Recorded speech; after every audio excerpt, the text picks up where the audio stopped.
নবী করিম সাল্লাল্লাহু আলাইহি ওয়াসাল্লাম হযরত আনাস রাদিয়াল্লাহু তাআলা আনহুকে বলছেন, আনাস, জীবনের শুরু থেকে শেষ পর্যন্ত, সকাল থেকে সন্ধ্যা পর্যন্ত কাউকে ঘৃণা না করা। নবীজি বলছেন, যালিকা মিন সুন্নতি, এটি হচ্ছে আমার সুন্নত। কিন্তু আমরা কয়জন সেই সুন্নত পালন করছি, কয়জন আমল করছি? একবার এক বিধর্মী মারা গেছে, তার লাশটা বহন করে যখন নিয়ে যাচ্ছে, নবীজি তার সম্মানে দাঁড়িয়ে গেলেন এবং নবীজি কান্না শুরু করে দিলেন।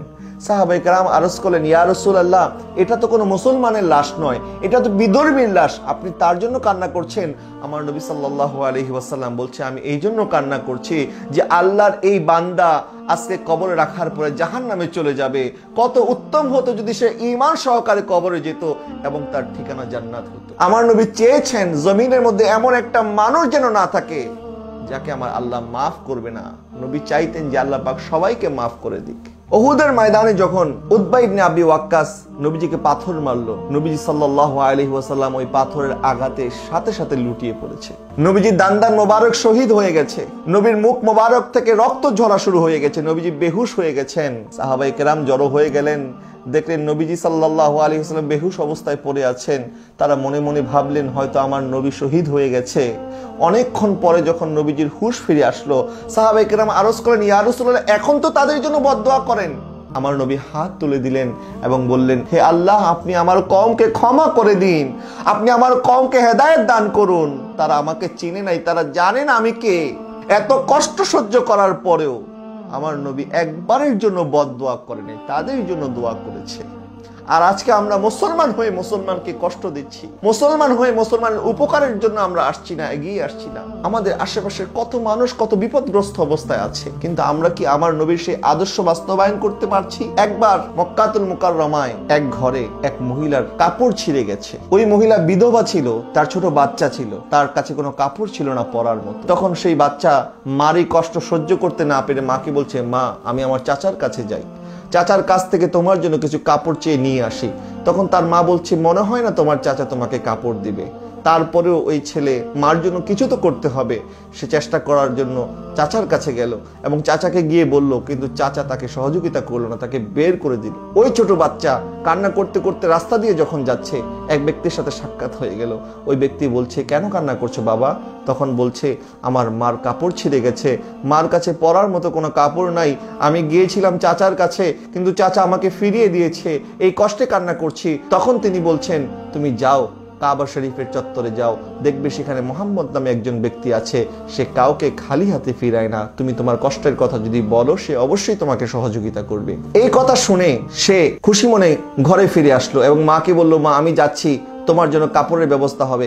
মা জানতে ছিল কার কাছে যাচ্ছ। তখন সে বলল, মুহাম্মদ নামে একজন ব্যক্তি আছে, যিনি নতুন দিন প্রচার করছে। তখন মা বলছে, না না না, তার কাছে যাওয়া যাবে না, তার কাছে গেলে হয়তো সে তোমার কাছ থেকে তোমার দিন ছিনিয়ে নেবে, আমাদের বাপ দাদার ধর্ম ছেড়ে দিতে হবে, তার কাছে যাওয়া যাবে না। বলে যে, মা, তুমি কোনো চিন্তা করো না, আমি আমার বাপ দাদার ধর্ম ছাড়বো না। তখন সে কাবা শরীফের সামনে গিয়ে নবীজিকে দেখে বলছে, আমি কিন্তু আপনার দিন গ্রহণ করব না, আমি অন্য একটি কাজে আপনার কাছে এসেছি। নবীজি হেসে দিলেন। নবীজি বলছেন, বলো তোমার কি কাজ, কি করতে পারি তোমার জন্য? সে বলছে, আমার মার পরার জন্য ভালো কোনো কাপড় নাই, আমার মার যে কাপড় আছে সেটাও ছিঁড়ে গেছে, একটা কাপড়ের জন্য আপনার কাছে এসেছি। তখন নবী সাল্লাল্লাহু আলাইহি ওয়াসাল্লাম ওনার জিসিম মোবারক থেকে চাদরটা খুলে দিয়ে দিলেন, বললেন, যাও, এটা তোমার মাকে পরিয়ে দাও। ওই সন্তান খুশি মনে ওই চাদর মোবারক নিয়ে, নবীজির চাদর নিয়ে মার কাছে ফিরলো। মাকে যখন ওই চাদর মোবারক পরালো, নবীজি সাল্লাল্লাহু আলাইহি ওয়াসাল্লামের চাদর মোবারক পরে ধন্য হয়ে গেল ওই মা এবং বলছে, তুমি কি ওই ব্যক্তির দিন গ্রহণ করে ফেলেছো? বলে, না না মা, আমি তো তার দিন গ্রহণ করি নাই, বরং আমি তাকে আগেই বলে দিয়েছি আমি কিন্তু তোমার দিন গ্রহণ করব না। তখন মা বলছে, বাবা, এই লোকের দিন তো গ্রহণ করা দরকার, যে আমাদের জন্য এত সদয় হয়েছে, এত দয়া করেছে। নবীজি সাল্লাল্লাহু আলাইহি ওয়াসাল্লাম ছিলেন রউফ এবং রহিম। আমার নবী সাল্লাল্লাহু আলাইহি ওয়াসাল্লাম যখন রাস্তা দিয়ে হাঁটছেন, আপনার সেই বুড়ির ঘটনা জানেন। এক বুড়িকে দেখলো, তার যত সামান আছে একত্রিত করে বসে আছে। নবীকে দেখার পরে বলছে, এই যুবক, তুমি কি আমাকে একটু সহযোগিতা করতে পারবে? বলে, হ্যাঁ অবশ্যই, কি করতে হবে বলেন। বলে, এই বস্তাটা আমার মাথায় তুলে দাও। নবীজি যখন ওই বস্তাটা আলগি দিল, দেখলো ওই বস্তাটা অনেক ভারী ছিল। কিন্তু যে বৃদ্ধ মহিলা নবীজিকে এই কথা বলছে, এই বৃদ্ধ মহিলার শক্তি সামর্থ্য হবে না এই বস্তা আলগানোর মতো। নবীজি বলছে, মা, আপনার এই বস্তাটা আমি আমার মাথায় নিচ্ছি, বলেন আপনাকে কোথায় দিয়ে আসতে হবে।